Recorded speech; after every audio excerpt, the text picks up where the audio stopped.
সঙ্গে বন্ধুরা, এখন আমরা কিন্তু আমার দিদির বিয়ে ঘরের জন্য যে কার্ডগুলো বেঁচেছিলাম আর কার্ডগুলো বানাতে দিয়েছিলাম সেগুলো কিন্তু আনতে যাচ্ছি। তো সামনে চলো দেখাচ্ছি কিভাবে কার্ডগুলো হয়েছে, আর তোমাদের সঙ্গে পুরো খুলে রিভিউ দেবো। আর দোকানে কীরকম অবস্থায় কার্ডগুলো রেখেছে সেটা আগে দেখি। যদি খারাপ অবস্থায় কাকু রেখেছে তাহলে কিন্তু কাকুকে মেরেই ফেলবো। তো এখন আমরা প্রায় চণ্ডীপুরে এসে গেছি, দেখতে পাচ্ছ আমাদের এখানকার চণ্ডীপুরে তো কার্ডগুলো আমরা দিয়েছি বানানোর জন্য। তো আমরা চণ্ডীপুরে এসে গেছি। চলো, ঠিক আছে, আর কয়েক সেকেন্ডের ভেতরে আমরা পৌঁছে যাব, কোনো সমস্যা নাই।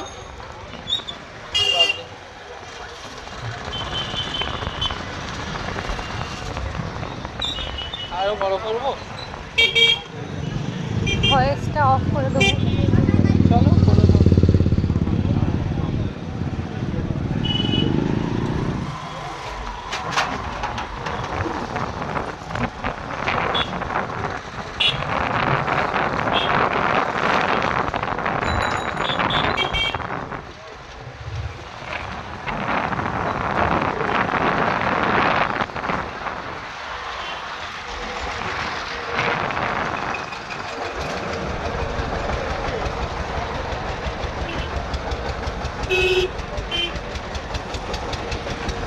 আজকে এত জ্যাম কেন? জ্যাম তো থাকার কথা নয়।